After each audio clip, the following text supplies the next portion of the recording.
பறவை காய்ச்சல் காரணமாக காகங்கள் இறந்து வரும் நிலையில் சிக்கன் சமைப்பதிலும் சாப்பிடுவதிலும் போதிய விழிப்புணர்வு இருக்கிறதா என்று மக்கள் குரல் பகுதியில் எழுப்பப்பட்ட கேள்விகளுக்கு கோபிச்செட்டிப்பாளையம் மக்கள் தெரிவித்த கருத்துக்களை பார்க்கலாம். அதாவது கடையில் வாங்கி சாப்பிட்றவங்க அவ்வளோக்கா சுத்தம் பண்ணி எல்லாம் வேக வைக்கிறாங்களா என்ன ஏதுன்னு தெரியாதுங்க. மற்றபடி சாப்பிட்றது அவங்க விருப்பம் தாங்க.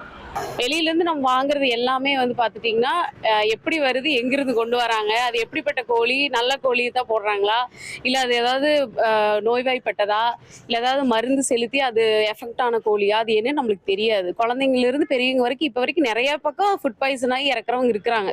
இப்போ வரைக்கும் இருந்துகிட்டே தான் இருக்கிறாங்க. அதனால் மேக்ஸிமம் வீட்டில் எடுத்து செஞ்சு சாப்பிட்றதுங்கிறது ஃப்ரெஷ்ஷாக கண் முன்னாடி நம்ம கிடச்சி வாங்கி சாப்பிட்றது நல்லது. எனக்குமே பறவை காய்ச்சல் வந்துட்டு இருக்குதுன்னு சொல்கிறாங்க. இதுக்கு ஒரு அரசுடைய அதிகாரிகளோ ஒரு பொதுமக்கள் ஒரு விழிப்புணர்வே இல்லாமல் இருக்குது.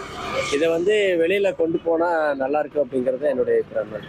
இது வெளியே தெரியணும், எல்லாத்துக்கும் பொதுமக்கள் தெரிகிற மாதிரி ஒரு வேலை இருக்கணும்.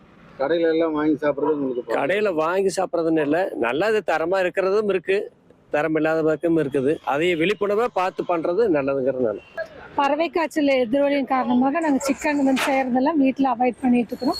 குழந்தைங்க 2 குழந்தைங்க இருக்கிறதுனால அவங்க ஹெல்த்தோட இது பாதிக்கப்படுங்கிற காரணத்தினால நாங்கள் வீட்டில் சமைக்கிற உணவுகளை தான் குழந்தைகளுக்கு கொடுத்துட்டு இருக்கிறோங்க. திருப்பி அதே மாதிரி நல்லா செய்யாமையோ, அதாவது சுத்தமாக க்ளீன் பண்ணி சமைச்சு சாப்பிடாமையோ, இல்லை வெளியில் ஹோட்டலில் வாங்கி சாப்பிட்டா அதுக்கு மேலே டேஞ்சராக இருக்கும். அதனால் இப்போ பறவை காய்ச்சல் வரதுலேருந்து நம்ம பாதுகாத்துக்கணும். நம்மளாம் அப்படின்னா நம்ம தான் சேஃபாக இருந்துக்கணும். அதுக்கு தகுந்த மாதிரி சிக்கனை நல்லா உப்பு மஞ்சத்தூள் போட்டு வாஷ் பண்ணி சுடுதண்ணியில் ஒரு வாட்டி லைட்டாக போட்டு எடுத்துட்டு அதுக்கப்புறம் செஞ்சு சாப்பிட்றா நமக்கு நல்ல சேஃப்டி.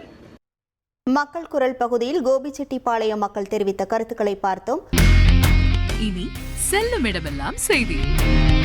தந்தி டிவியின் வாட்ஸ்அப் சேனலை ஃபாலோ பண்ணினா செல்ல இருக்கும் இடமெல்லாம் செய்தி. இதோ QR கோட் இப்பவே ஸ்கேன் பண்ணுங்க, ஃபாலோ பண்ணுங்க.